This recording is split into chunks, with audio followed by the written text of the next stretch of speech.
presidente do PTB, Roberto Jefferson, em vídeo, falou sobre o estado de saúde do jornalista Oswaldo Eustáquio, que foi hospitalizado após um acidente na penitenciária da Papuda, onde está preso preventivamente, a mando do ministro Alexandre de Moraes, do Supremo Tribunal Federal. Roberto Jefferson lembrou que a prisão do jornalista não tem base legal. Jefferson disse: é a ditadura do Supremo contra a liberdade de expressão, a liberdade de pensamento, a liberdade do ser humano do brasileiro. O presidente do PTB alertou sobre a necessidade de reagir contra as arbitrariedades. Pelas redes sociais, Jefferson lembrou que seu partido já pediu o impeachment do ministro. Jefferson disse: o PTB apresentou no Senado o pedido de impeachment de Alexandre de Moraes. Alcolumbre, mais uma vez, sentou em cima. Os senadores precisam eleger um presidente que cumpra a Constituição e coloque os pedidos de impeachment para serem votados. A Constituição estabelece um prazo para que os pedidos de impeachment de ministros do STF sejam admitidos e depois julgados pelo Senado. Alcolumbre se achou acima da Constituição. Deus puniu e derrotou ele 2 vezes. Que o próximo presidente cumpra a lei. Roberto Jefferson também reproduziu uma postagem de Graciela Ninov, presidente do PTB Mulher. Se o Oswaldo Eustáquio fosse da Globo ou da Folha, vocês veriam o escândalo que fariam com um acidente sofrido dentro da prisão. Estariam entrando até com pedido de investigação na ONU. Mas como Oswaldo Eustáquio é conservador e bolsonarista, a imprensa quase ignora o acidente. Assista. Sandra Terena, esposa de Oswaldo Eustáquio, mãe de seus filhos, ainda não pôde vê-lo no hospital de base em Brasília, por vaidade dos ministros togados, em especial o seu Alexandre Moraes, que decretou uma prisão arbitrária contra a lei paraestatal, como paraestatal é o inquérito que ele preside e processa Oswaldo Eustáquio. É a ditadura do Supremo contra a liberdade de expressão, a liberdade de pensamento, a liberdade do ser humano do brasileiro. Temos que reagir a isso, proteger Oswaldo Eustáquio agora. Ele precisa fazer uma ressonância magnética de coluna, porque pode ficar paraplégico a qualquer momento, se uma cirurgia não for feita de urgência e emergência.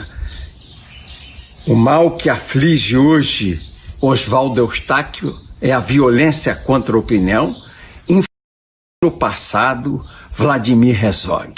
Herzog foi condenado à forca e o Supremo está condenando Oswaldo Eustáquio à cadeira de rodas. Vocês vão pagar o preço dessa covardia. Covarde. Não, bom demais estar aqui com vocês. Assim, analisando tudo que todo mundo está dizendo até agora e tal, vocês têm alguma dúvida, existe alguma dúvida que esses inquéritos não têm absolutamente nada de jurídico? A gente está diante de 2 inquéritos políticos, são só inquéritos políticos. Você vê alguma pessoa que não seja conservadora, entre aspas, aí fazendo parte desse inquérito? É claro que não. Então a gente, na verdade, tem 2 absurdos, a gente tem 2 monstros, um que é o primeiro que foi do fake news, criado, né, assim, esse é o monstro dos monstros, porque você instaura um inquérito para apurar o nada, para apurar uma infração penal que não existe. Ou seja, eu nunca vi, fiquei 30 anos no Ministério Público, ninguém nunca instaurou um inquérito policial para apurar um fato atípico. As fake news, até agora, são atípicos, são fatos atípicos. Pode instaurar um inquérito para apurar um crime de injúria, né? Pode instaurar para apurar um crime de difamação, um crime de calúnia. Até a utilização do nome fake news, ela é ridícula. Por quê? Porque eu estou utilizando um nome que não existe esse nome em iures, não existe essa infração penal. O segundo inquérito, o 4828, que também é uma outra aberração, primeiro é uma aberração maior do que todos, porque foi, né, determinada a sua instauração pelo ministro-presidente do Supremo Tribunal Federal. E o que é engraçado nisso, que a gente tem que perceber, é que a gente viu nessas pessoas, né, alguns ministros do Supremo Tribunal Federal defendendo, né, o pacote anticrime, defendendo o juiz de garantias. Agora a pergunta é, qual é a moral que tem para o ministro Toffoli, por exemplo, defender o juiz de garantias? Qual é a moral? foi feita uma defesa dizendo que era possível instalar, né, o juiz de garantias no Brasil inteiro, que era viável isso através dos tribunais. Amigo, que moral tem o ministro Toffoli para falar hoje de juiz de garantias? Se o próprio Supremo Tribunal Federal ele dá, sabe, esse mau exemplo para o país inteiro, ou seja, né, como os outros já disseram aqui, você tem um sujeito que é vítima, ele investiga, ele acusa, ele julga. Isso é verdadeira inquisição, isso é uma palhaçada, na verdade. O que a gente tem que entender, o que a gente tem que colocar os pingos nos is, para a gente ser honesto com as pessoas que estão ouvindo a gente aqui, é o seguinte: esses 2 inquéritos, eles foram instaurados especificamente para apurar, entre aspas, fatos, e a maioria deles, e para não dizer todos eles, atípicos, contra pessoas conservadoras. Então, para que vocês tenham uma ideia, nesse segundo inquérito, esse 4828, um dos motivos dele que eu tive lendo esse inquérito é o seguinte: visa apurar aglomerações de indivíduos diante de quartéis, criando pretensões de animosidade entre as Forças Armadas e as instituições nacionais. Amigo, não faz isso. Sabe, chega a ser ridículo uma situação dessa. Você acha que Sarah Winter, né, com o grupo dos 300, vai criar alguma animosidade entre Forças Armadas? Que força que esse grupo tem para fazer alguma coisa com relação às Forças Armadas? Sabe, isso chega a ser ridículo, isso é primário. Sabe, assim, a gente não pode tratar o povo como bobo, ninguém é bobo. A gente está percebendo as coisas que estão acontecendo. Aí vem, investigados. Para atrair a competência para o Supremo Tribunal Federal, 2 deputados foram citados, Daniel Silveira e Júnior Amaral. Sabe por quê? Porque, na verdade, se você não tivesse pessoas com foro de prerrogativa de função, esse inquérito não podia ser instaurado no Supremo Tribunal Federal. Ou seja, aí eu te pergunto, qual é o concurso de pessoas que existem entre 2 camaradas citados lá que eu não conheço, Adilson Nili e Marcelo Frazão? O que esses camaradas têm a ver com os deputados federais? Sabe qual é o concurso de pessoas que faz essa conexão para que todos sejam julgados pelo Supremo? O absurdo é tão grande, é isso que eu quero que vocês entendam. Assim, a natureza política desse inquérito é tão evidente, para que vocês tenham uma ideia, essas pessoas, em tese, esse inquérito foi instaurado, esse 4828, para apurar os delitos tipificados na Lei de Segurança Nacional, que são os artigos 16, 22 e 23. O artigo 16, eu fiz questão de anotar aqui, ele fala o seguinte: integrar ou manter associação, partido, comitê, entidade de classe ou grupamento que tenha por objetivo a mudança do regime vigente ou do Estado de Direito, por meios violentos ou com emprego de grave ameaça. Vocês acham que houve algum meio violento? Amigo, meio violento são esses antifas. Cadê esse grupo de antifas aqui dentro desse inquérito policial? Policial, me perdoe, né? Estou até fazendo um desrespeito com a polícia, que de policial não tem absolutamente nada, que a polícia com certeza absoluta saberia apurar. Cadê desse inquérito? Cadê os antifas? Eles sim atuam com barbaridade, eles sim atuam com brutalidade, eles sim atuam praticando com violência. Você acha que soltar rojão nas imediações do Supremo Tribunal Federal, se é violência? Amigo, me perdoe, deixa de ser ridículo. Sabe, para com isso, a gente está vendo a finalidade política. A finalidade, a gente sabe isso aqui, é atingir o presidente da República, assim, as pessoas não concordam, querem segundo, terceiro, quarto, quinto, 10º turno de eleição, é isso que está acontecendo, sabe, as pessoas não se conformaram que perderam o poder, sabe, essa cleptocracia que estava no governo até hoje, graças a Deus que eles foram embora, é isso que está acontecendo, sabe? Ninguém suportava mais um país vivendo sob o domínio da corrupção, e é isso. Então houve um baque, né? Houve um estalo muito forte, e aí essas pessoas agora, elas estão se armando, e é isso que está acontecendo, honestamente, a gente fazendo um jogo de honestidade, é isso que está acontecendo. Aí você sabe o que aconteceu pior? Esse artigo 16 que prevê esse tipo de associação com finalidade política, ela está lá na Lei de Segurança Nacional. Só que a Lei de Segurança Nacional, ela não está na Lei 7.960, que prevê a prisão temporária. Aí sabe o que aconteceu durante o inquérito? Deixaram de lado o artigo 16 e colocaram o artigo 288, que prevê associação criminosa. Isso é uma deslealdade. Sabe por quê? Porque como o artigo 288 do Código Penal, ele está previsto na Lei 7.960, aí cabe prisão temporária. Vocês estão percebendo a sutileza das coisas? E é isso. Não adianta fazer de conta. Nós estamos querendo apurar esse... A gente tem, né, essa coisa de contra crimes contra a Lei de Segurança Nacional, a gente está vendo a subversão da ordem. Amigo, para com isso. Recentemente, você quer ser honesto? Recentemente, esse deputado aí, esse Marcelo Freixo, ele, numa reunião de partidos de esquerda, ele disse, a frase dele foi o seguinte, que eles não tinham que tão somente resistir ao governo Bolsonaro. Eles tinham que destruir o governo Bolsonaro. Isso sim é atentar contra a ordem pública. E cadê o Freixo dentro desse inquérito? Cadê esse camarada? Então vamos ser honestos. No Rio, para que vocês não digam que eu estou sendo tendencioso, um professor da UFRJ, Mauro Lazzi, do Partido Comunista, esse cara, numa palestra, sei aonde que esse camarada fez, ele disse que aquelas pessoas que não comungavam com as ideias de esquerda, elas mereciam um bom paredão de fuzilamento. Isso é atentar contra a ordem. E cadê esse camarada aqui? Então, eu queria que vocês entendessem o seguinte, vamos parar de mimimi, vamos parar de frescurada. Esses dois inquéritos não têm absolutamente nada de jurídicos. A gente sabe disso. Eu me formei em 85, eu fiquei 30 anos no MP. Nesses 30 anos que eu fiquei no MP, pelo menos 29 anos trabalhando ininterruptamente no crime. Eu posso dizer uma coisa, de crime eu entendo pouco. Isso aqui não tem nada a ver, não tem absolutamente nada. Sabe, então isso é um nada para por absolutamente nada.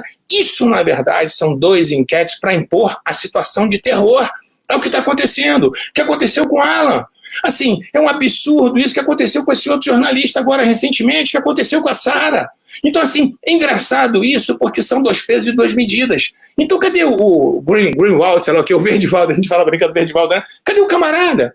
Então, assim, ele pode conseguir, ou ele próprio, não sei o que aconteceu, não vou ser leviano para dizer que eu não sei exatamente o que aconteceu naquela situação, ele pode conseguir conversas interceptadas, ele pode divulgar, ele é blindado pelo Supremo Tribunal Federal e as pessoas não podem falar a respeito disso, as pessoas não podem criticar ministros do Supremo Tribunal Federal. Isso é um absurdo. O que eu mais vejo nas redes sociais são pessoas fazendo chats, pessoas fazendo memes com o presidente Bolsonaro, ministro do Supremo Tribunal falando expressamente a respeito do nome dele.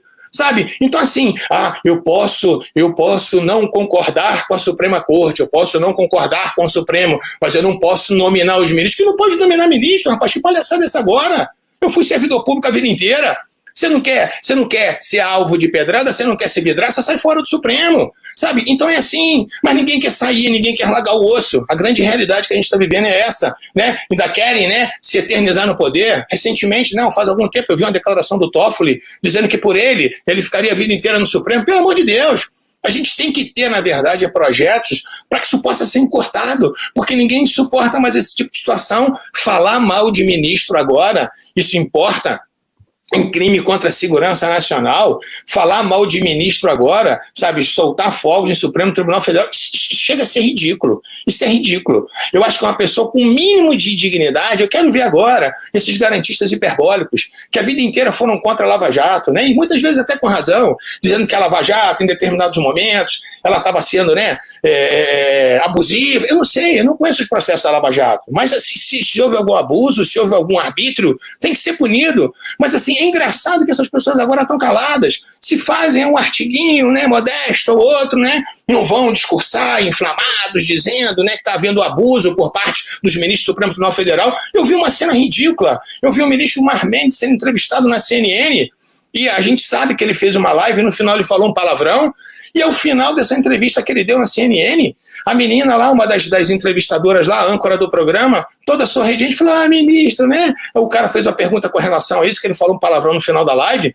Aí a menina intervém e fala assim, ministro, eu achei tão engraçado, achei tão bom o senhor falando palavrão, para o senhor saber que o senhor é como a gente. Espera aí, quando o Bolsonaro faz isso, ele não é como a gente? Sabe, a gente do Rio, a gente fala muito palavrão, então vamos deixar de ser hipócrita. A gente tem que entender o seguinte, esses inquéritos não têm absolutamente nada de jurídico hoje. Isso aqui é uma vergonha. Isso aqui existe simplesmente para impor o terror. É o que eles estão fazendo. Se não houvesse o 288 aqui, nesse inquérito 4828, sabe o que aconteceria? Ninguém poderia ser preso temporariamente, porque não existe previsão na lei, né, com relação à prisão temporária de crimes da Lei de Segurança Nacional. Então a gente tem que ser honesto, a gente tem que fazer um raciocínio de honestidade aqui. Chega, né, dessa hipocrisia. É isso que está acontecendo. São pessoas hipócritas que estão julgando esse inquérito. É desse jeito. Então a gente vai ver os absurdos todos acontecendo, né? Eu não queria me inflamar desse jeito, mas a gente vai vendo, né? Pessoas, a gente não pode falar do Supremo Tribunal Federal, mas recentemente a declaração do Zé Dirceu. O Zé Dirceu trabalhou na casa, o ministro Toffoli trabalhou com o Zé Dirceu, sabe? Então, assim, o Toffoli, ele julgou o Zé Dirceu recentemente, tirando a tornozeleira eletrônica do Zé Dirceu antes das eleições, Sabe? Isso é crime de responsabilidade, é isso que a gente tem que entender. Se nós tivéssemos um Congresso sério, composto por pessoas sérias, já teria muitos processos de impeachment com relação aos ministros do Supremo Tribunal Federal. A grande verdade é essa, a grande realidade é essa. Recentemente vem o Zé Dirceu fazendo uma live, sei lá, um bate-papo com não sei quem, ele falando abertamente sobre o ministro Fux, dizendo que o ministro Fux ficou meses correndo atrás dele para poder, dizendo que ia absolvê-lo, né? Então, se esse camarada está fazendo uma coisa dessa, se esse cara está sendo leviano, cadê o inquérito para apurar esse sujeito? O Lula, quantas vezes falou mal do Supremo? Quantas vezes falou mal da magistratura? Então, assim, gente, vamos entender uma coisa de uma vez por todas, vamos parar com a hipocrisia. Os inquéritos, eles não são jurídicos, eles não têm absolutamente nada a ver com jurídico. Esses inquéritos dizem respeito única e exclusivamente punir pessoas que têm uma tendência conservadora. E é isso, e ponto. Vamos deixar de ser hipócrita. É isso que está acontecendo. Não tem nada contra a segurança nacional. Você acha que um foguete na porta do Supremo é crime contra a segurança nacional? Os black blocs, sim. Né? Os antifas, sim, eles são. Né? O MST, quando passava nas terras com o trator, destruindo toda a propriedade privada, ninguém nunca falou nada. A própria ministra Carmen Lúcia vieram aqui em Belo Horizonte, picharam, né, o prédio inteiro dela de vermelho, todo mundo se calou. Por quê? Por que são 2 pesos, 2 medidas? Então, né, vocês me perdoem aí, eu não queria, né, ficar extrapolando o meu tempo, mas enfim, né, a gente vê que na verdade, o que eles estão tentando coibir é realmente qualquer tipo de manifestação conservadora, qualquer tipo de manifestação, né, que tenha o mesmo pensamento do presidente Bolsonaro. A gente tem que entender que foram 56, 57 milhões de brasileiros que elegeram o presidente. Vamos aceitar que isso aconteceu, vamos torcer para o nosso país dar certo. Graças a Deus, eu fico vendo essas obras acontecendo, sabe? Essas estradas sendo asfaltadas, né? O Rio de São Francisco sendo transposto, sabe? E os caras ficam com ódio mortal por conta disso. Então, assim, vamos conversar honestamente. De jurídico, esses inquéritos não têm absolutamente nada. São 2 inquéritos nitidamente políticos, porque eles rasgam a Constituição, eles rasgam o Código de Processo de ponta a ponta, beleza? Me perdoem aí, mas eu não aguento não ser inflamado quando eu vejo tanta cachorrada dessa. Valeu?